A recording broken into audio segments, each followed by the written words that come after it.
Assalamualaikum warahmatullahi wabarakatuh. Salam sejahtera untuk semuanya. Perkenalkan, saya Dr. Arlin Karlina dari instalasi dialisis, mewakili Pokja HPK.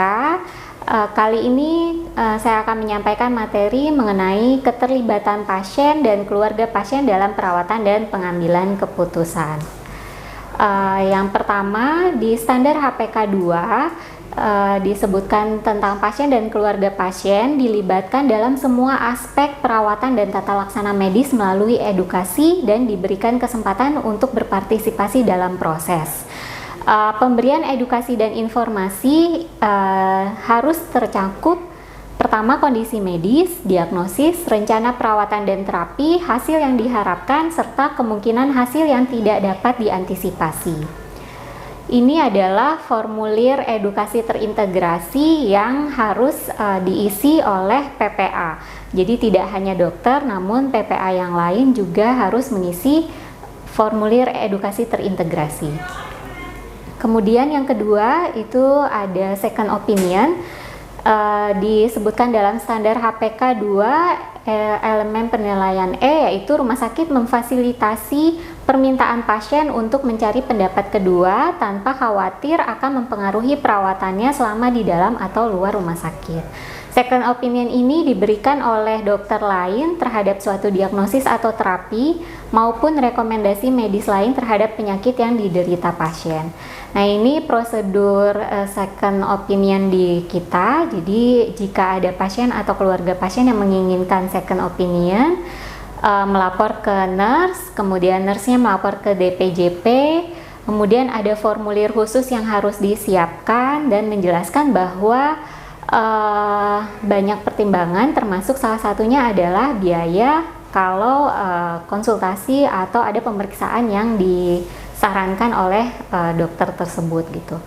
Kemudian setelah formulir permintaan second opinion diisi, apabila nanti dokter tersebut membutuhkan rekam medis atau catatan pemeriksaan yang ada di RSUD, pasien atau keluarga bisa ke bagian rekam medis atau menghubungi nurse-nya. Kemudian ini adalah contoh formulir permintaan second opinion-nya. Kemudian yang ketiga itu ada penolakan pengobatan dan DNR. Pada standar HPK 2.1, rumah sakit memberikan informasi kepada pasien dan keluarga mengenai hak dan kewajibannya untuk menolak atau menghentikan terapi, menolak diberikan pelayanan resusitasi, serta melepaskan atau menghentikan terapi penunjang kehidupan. Yang pertama terkait penolakan atau penghentian terapi. Ini harus diberikan edukasi konsekuensi dari keputusan yang dibuat, yaitu yang pertama kemungkinan perburukan kondisi pasien jika tidak melanjutkan terapi, kemudian alternatif lain apa yang tersedia jika tidak melakukan atau setuju dengan terapi. Kemudian jika pasien pulang atas permintaan sendiri, maka BPJS-nya tidak dapat diklaim. Kemudian setelah diberikan edukasi, pasien dan keluarga mengisi form penolakan pengobatan atau formulir APS. Namun ini hanya untuk yang tindakan rutin. Kalau tindakan dengan tindakan medis resiko tinggi, maka yang diisi adalah form informed consent. Ini adalah contoh untuk formulir penolakan pengobatan dan pernyataan atas permintaan sendiri. Kemudian ada do not resuscitate atau DNR. Ada dua kategori pasien DNR. Yang pertama yaitu pasien end of life atau MBO di rawat inap. Nah, ini yang menentukan adalah DPJP dan timnya, anestesi, neuro, dan spesialis lain yang terkait. Kemudian DPJP menulis diagnosis di CPPT dan menuliskan DNR. Kemudian DPJP wajib edukasi secara langsung kepada keluarga mengenai kondisi pasien dan tata laksana setelah DNR diputuskan, yaitu melalui family meeting.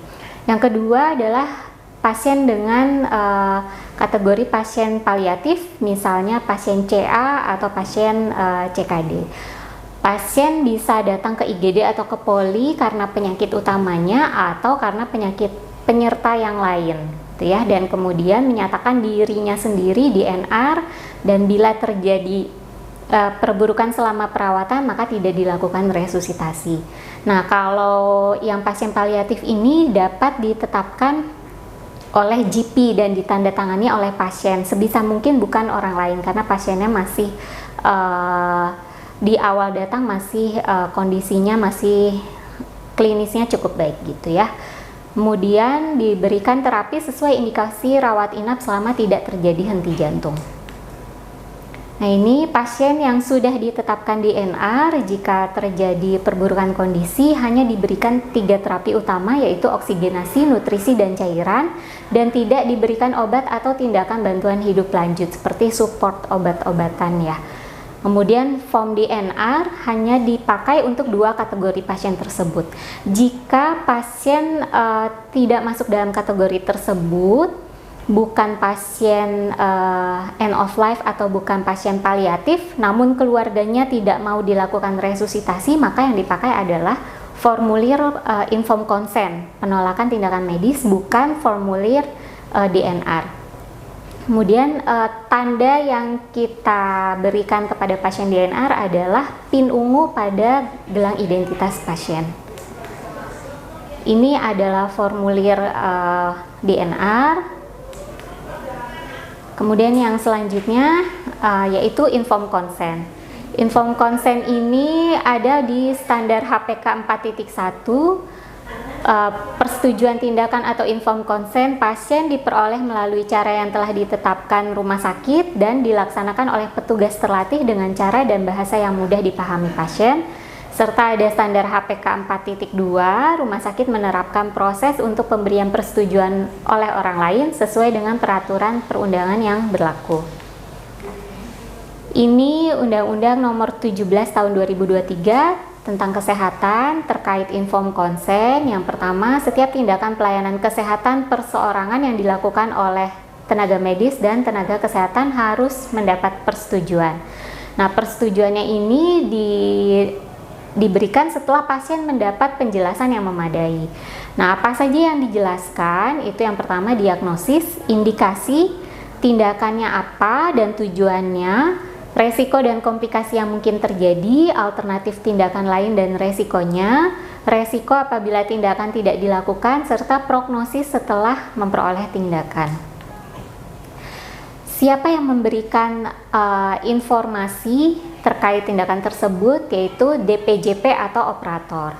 Nah, jika DPJP atau operatornya berhalangan, terutama dalam kondisi gawat ya atau kondisi darurat seperti di IGD, maka bisa didelegasikan ke GP. Namun sebaiknya tetap DPJP atau operator yang memberikan informasi. Kemudian siapa yang boleh memberikan persetujuan atau tanda tangan di formulir informed consent? Yang pertama tentu pasien yang kompeten, yaitu apa sih yang dibilang kompeten? Itu yang dewasa, sadar, mengerti, dan memahami informasi yang diberikan. Bagaimana jika pasiennya tidak sadar atau tidak kompeten atau anak-anak? Maka ada urutan prioritas siapa saja yang boleh memberikan persetujuan. Yang pertama suami atau istrinya, yang kedua anak-anaknya yang dewasa, yang ketiga orang tua, saudara kandung, baru yang terakhir kerabat, teman, atau pendamping pasien bila semua yang di atas itu tidak ada. Nah, ini kita punya daftar tindakan invasif, pemeriksaan dan terapi tambahan yang memerlukan informed consent. Jadi kalau tindakan rutin seperti pasang infus, injeksi obat yang beresiko rendah itu tidak diperlukan informed consent. Nanti di setiap ruangan itu ada daftar tindakan yang memerlukan informed consent. Kemudian ini ada beberapa formulir informed consent. Yang pertama formulir informed consent tindakan kedokteran, ini isinya kosong, biasanya digunakan untuk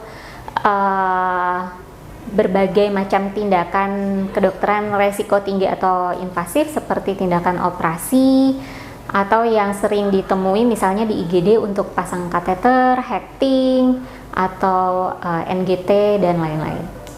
Kemudian yang terpisah ini ada inform konsen transfusi darah, ini sudah ada isiannya, jadi tinggal melengkapi saja. Dan ini untuk inform konsen tindakan anestesi juga sudah ada isinya. Dan satu lagi untuk tindakan dialisis, pasang CDL dan akses femoral. Ya. Sebelum saya menutup presentasi kali ini, saya akan memberikan satu pertanyaan untuk kuis. Sebutkan penanda untuk pasien DNR. Itu ya.